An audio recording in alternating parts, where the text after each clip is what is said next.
Hey guys, and welcome to another episode of the Full Color Waterfowl Podcast. On today's episode 113, how can we help? Making it so hard to volunteer your time and cut through the red tape that hunters and fishermen just don't see the benefit to it. But first, my sponsor of the program, True Dave Gear. True Dave Gear, from their boots to their knee boots to their waders to their waterproof backpacks. They work, they keep your stuff dry, and, they're cost affordable for most. Full Color 15 gets you 15% at checkout. Check them out, guys. I like them. I wear them because, they just work for me. Give them a look. So on this episode, the one thing that I wanted to cover was something that it's always in the back of my mind. It's always one of those things that you keep hearing how much is spent, how much is utilized at a state level. Could be different in your area, but I'm going to speak on it as to mine. And what I've found is it's pretty much across the board in every state, similar to mine. When you talk about funding in the state of Wisconsin, so the Wisconsin revenue for things that they do for wildlife funding is the total for that is between $90 and $140 million annually. And how they break that down as far as percentages go, roughly 50% of that is spent on activities that primarily benefit hunters and anglers. So therefore, management, habitat work, and direct work on lands. 40% of that, they say, is spent to benefit not only hunters and anglers, but also outdoor users as well. Basically, facilities maintenance, property management, general land maintenance, etc.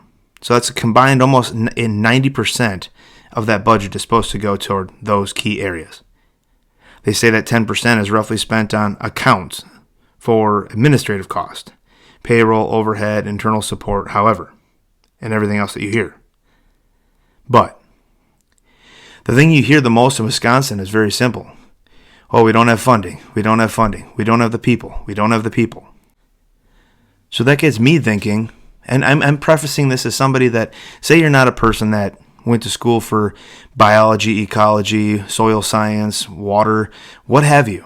Nothing in the natural resource world. Say you're just an outdoors person and a hunter, and you're looking at this at the dumbed down scale of generalized, looking at the land, seeing the lay of the land, and observing your surroundings. If they say that they don't have the people to do the work, where does all this funding go if 90% of it is getting put back into your public lands? For maintenance on facilities, for trails, for utilization of getting wetlands and areas for wildlife to be productive. The more you look into it and the more you kind of ask yourself that question, I ask this to you guys. When you go to your natural areas, your wildlife areas, your refuges, what do you see that's improved? What do you see that's not falling down upon itself? What do you see for your trail maintenance? What do you see for your parking lots and your roads that go into all these places? The signs that are up, 9 times out of 10 shot full of holes from people with guns, but most likely not hunters, but you never know. What do the water control structures look like? Do they work? Do the pumps work?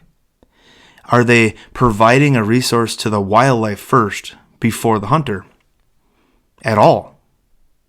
More than likely, a lot of those questions you answer no to. So my question is, once again, what is this money being spent on? Now you could look at it and say okay, well, Justin, maybe they're just focusing more this year on state park maintenance than they are on wetlands and refuges and all that kind. Okay, yeah, let's go down that little rabbit hole. Go to a state park. Think of a state park that you went to 5 years ago, 10 years ago, heck, 2 years ago. Now go to it this weekend or this summer. Look at what's changed. Nothing. Everything gets progressively worse. Maintain facilities? I don't think so. They might put up a new shitter for you.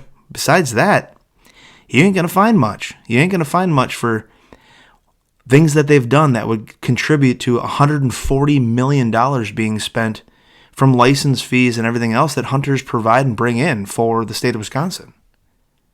At least from my perspective anyway. You can tell me if I'm wrong, you can tell me if I'm going down the wrong path, that's fine. But when I go to these areas and I hear these big dollar amounts getting thrown out, and you see nothing but the opposite of what the money should be doing, it makes you question it.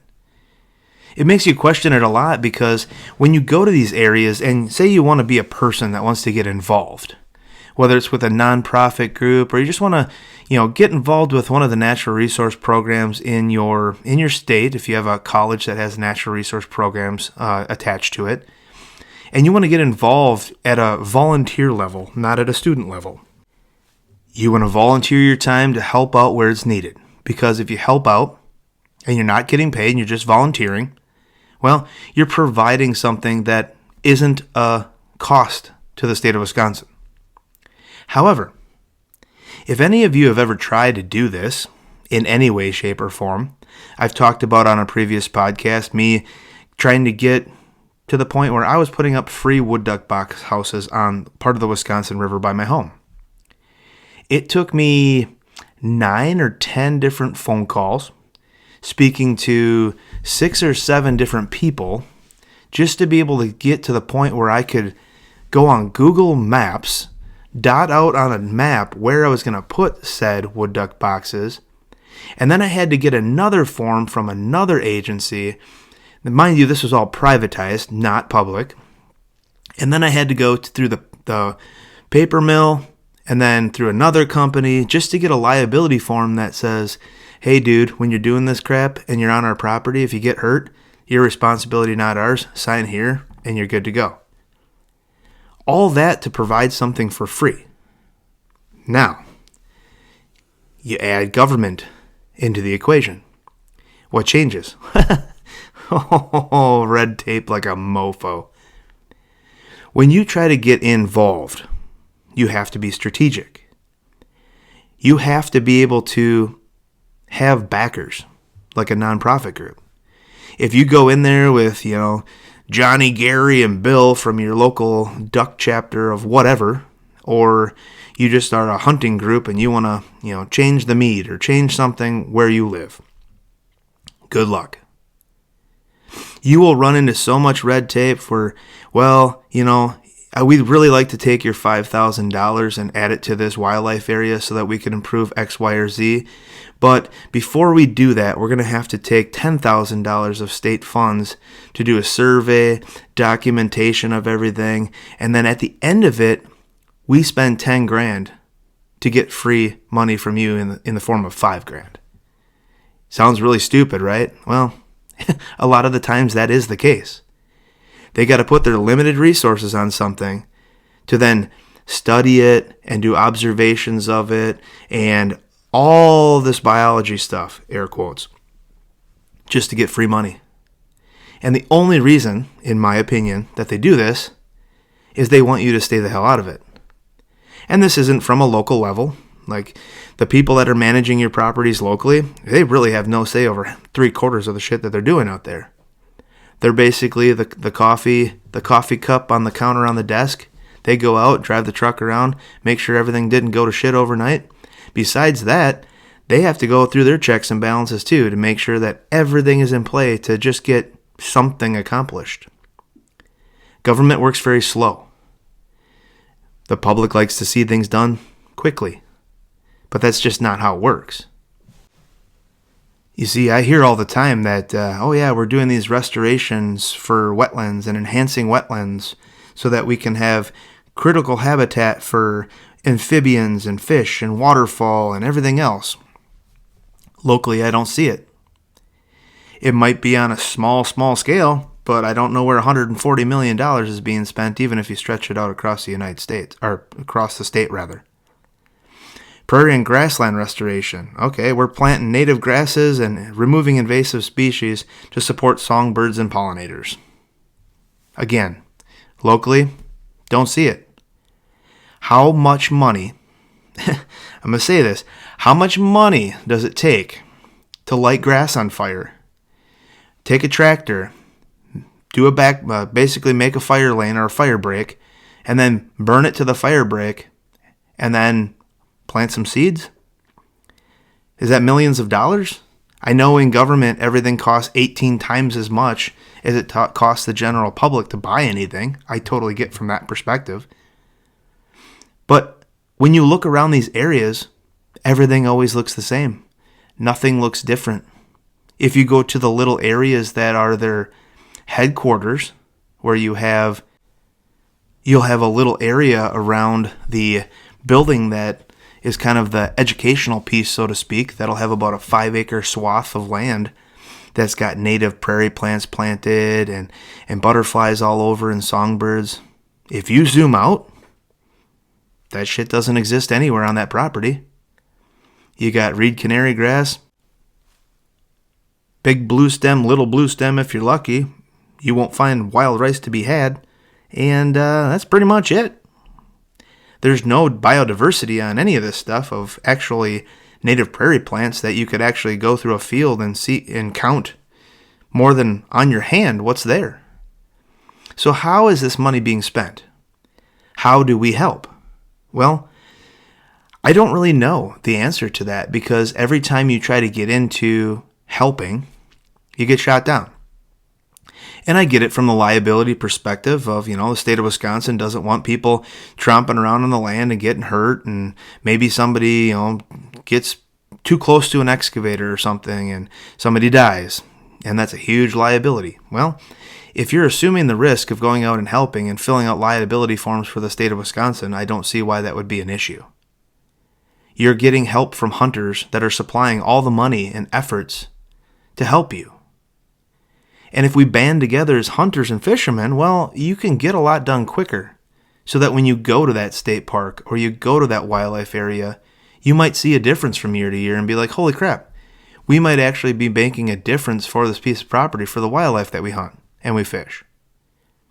Not just doing it for ourselves, doing it for the actual land that is there to see a physical difference for the animals we pursue. One thing for me that I never really understood: stocking programs for fish and stocking programs for birds that won't make it through the winter, but we're putting them on the landscape and using all this time, money, and effort, putting those animals out there instead of understanding the ecosystem and how we can get it to where they can actually thrive in those areas. Figuring out your clean water and figuring out how to maintain fish populations without having to have the human hand and the human element in every single thing we do, just to keep it to where a person can catch a fish or a person can shoot a pheasant or grouse or what have you. To me, a lot of those programs are simple. It's just a fake out. Wow, look at this land. Look how many pheasants it holds. Well, yeah, because you put them there. You didn't do anything to make the land better, to give them habitat and food and things that they would need to thrive and actually have a wild population of pheasants there. No, you manipulated it to say, look at what we did. There's pheasants here. Isn't this great? But that's really all it is. And the same thing can be said for fish. Brown trout, rainbow trout, brook trout, what have you. You're raising them, throwing them in an area and saying, wow, aren't we doing a good job? You guys, when you guys go out and hunt and fish, when you're going out and doing your trout fishing, look at how many fish you're catching. Isn't this amazing? Look at what we've done to this area to make it full of life and full of fish for you to catch, harvest, and bring home for your family. Isn't it great? It's a false sense of hope for these places. Water quality sucks. Banks are eroding. Nothing is being put in place for helping the erosion factor and what happens to these streams each and every year that get, worse and worse and worse unless you manipulate them by throwing some fish in and hope for the best. Why don't we as humans that have these degrees, that understand all the stuff they've read in all their textbooks, that understand grass management, wildlife management, ecosystems, and everything else, water tables, water quality, water clarity, all those things, instead of forcing our hand stocking animals, why don't we understand how to actually make the land worthy for animals to want to live and thrive there? do the actual work that we say all this money's going towards, because, well, at the end of the day, 5 years ago, 10 years ago, when I used to go to the Mead Wildlife Area in the spring, mind you, if you go to the Mead Wildlife Area in the spring, yes, you will see trumpeters and a whole bunch of ducks migrating back through and what have you. Songbirds are non-existent. You will find some. The diversity is not there. None of the diversity that used to be there is there anymore. Why? Well, very simple. It's not managed properly.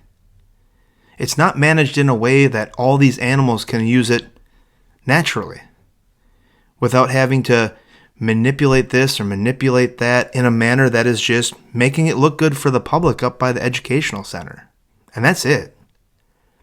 When you look at that little area, and for those of you that have never been to this wildlife area, it's like 33,000 acres, something like that. If you go up by the area that is the educational center, you will see a nice little quaint pond, like a retaining pond style wetland area, just down from behind the educational center. And then out front, you'll see a whole bunch of biodiversity of different native prairie plants and flowers and all this kind of stuff in about a, 20-acre piece. Yeah, about 20-acre piece. And it's showing everything that could be done. It's showing everything that we have the ability to do on scale, if we're doing all the things that we say we're doing, right? If we're prescribed burning stuff off, getting rid of invasive species, doing all the work that we say we're doing, but where's the result? If you burn grass and it grows back and it just becomes the same crappy grass that doesn't have any diversity in it whatsoever, what's the point?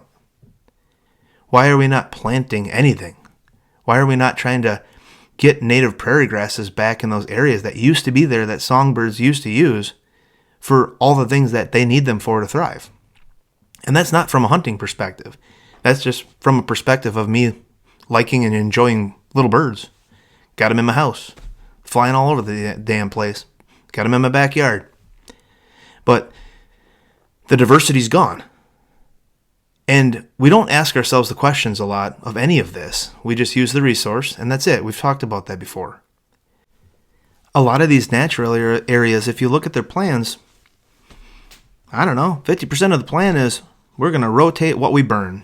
Okay, cool. What are you going to do after that? Well, we're just going to burn it off. Okay. So, what else are you doing with it besides just making sure that your tinderbox doesn't go up in flames the next year? Well, that helps the plants emerge underneath it and grow and thrive. Okay. Well, it's the same reed canary grass you burnt off last year and tag all their swamp that you burned through. Aside from that, what are we planting? These are the questions that pop in my head when I go to a natural area or a wildlife area and just see no diversity. No diversity of any kind. And for most people that don't understand plants at all, a plant's a plant, right? You're walking through them and you're like, oh, no big deal. You'll find out if you have some diversity if you run into a patch of Bidens and they get all stuck all over your pants and whatnot. But besides that, grass is grass to most people. But my call to action for a lot of us is to understand our wildlife plants. Understand your aquatic vegetation. Understand what is a item that is invasive to an area and an item that is something that is a natural prairie plant or a natural wetland plant that is native to your area. If you learn some of those things and you understand what smartweed is and Bidens are and soft stem bulrush and all those things, whether it's for ducks or if it's just for your little songbirds like bobolinks and American redstarts and all these different little birds that you can see out there if you're actually taking the time to observe your surroundings. Cedar waxwings, really cool bird.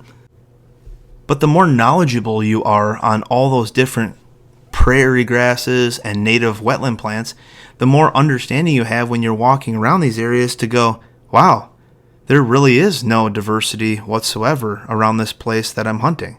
Maybe that's why X, Y, or Z isn't here. And maybe that's why they have to stock it with pheasants. And they have to stock this area with fish because without our heavy hand going into it and pumping fish and pheasants and what have you into the resource, nothing would be here. Nothing would utilize it. So my call to action is very, very simple on this podcast, guys. Educate yourself. Educate yourself a little bit more than you are now. Am I all-knowing of every single native prairie plant in a wetland? No, I'm really not. But I know enough to understand when the areas that you go into are just monocrop, basically like a cornfield. Monocrop agriculture. It's the exact same thing from this side. You look a mile and a half that way, and it's the same shit with no diversity. If you're seeing that, ask questions. Use your education of things that you've learned and go to these places and talk with the managers of the property. Ask pointed questions. Ask just generalized questions. Doesn't have to be a shooting match or a pissing match. None of that kind of stuff. Doesn't have to be anything that gets anybody riled up. Just have an adult conversation about this stuff. Go in with having an understanding of what you observe, but also be open to hear what they have to say. Now, when you look at this stuff and you go to these areas, ask certain questions. Be specific. What are the key areas of this property that you need help with? What are the shortfalls of this property? If you understand the shortfalls, well, then maybe you could do something simple as partnering with a nonprofit group to maybe see if some of their funding can go to help fill the shortfalls of this $140 million going somewhere other than where it needs to go. But it needs to be something that's deliberate and things that people can see. Because for me as a hunter, as an outdoorsman, as a wildlife photographer and all that kind of stuff, if I go to an area and I never see anything change and everything just gets worse, it really makes me question where that money goes. Every single year, all the time. So get out there, guys. Go up to these people. It's not hard. You can have an adult conversation. It's not difficult to go and just ask a general question to a manager of a property, or if you are out on the property and you see wildlife technicians going out and they're doing surveys and whatnot, go up to them, ask them some questions. They work for the public. They're public servants. Yep, that's what they are. They work for the Wisconsin Department of Natural Resources. If you're in this state, they should be able to answer some very basic questions for you. Even if your questions are like, oh, what kind of survey you guys doing today?